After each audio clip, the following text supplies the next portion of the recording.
Yo, what up boy? CA nga pala. So nakapag-update na ba kayo boy? Kung hindi pa kayo nag-update, mag-update na kayo sa App Store or Play Store. So ito na nga yung mga kaganapan ngayon sa CODM. So unang-una sa lahat dyan boy. So meron na tayong 10 load. So madami ka ng pagpipilian. So ito kapag kukuha ka na ng RC. 10 yan boy.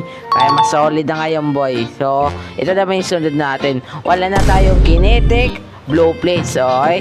So, pinaritan na yan ng recovery plate carrier. Kapag makapatay ka ng kalaban, makakakuha ka ng armor HP. At itong isa naman ay quick plate carrier. Makakakuha ka ng 25 additional armor HP kapag gumagamit ka ng armor plate. At ang last natin ay meron na tayong quick weapon switch. So, una yan, punta tayo sa basic.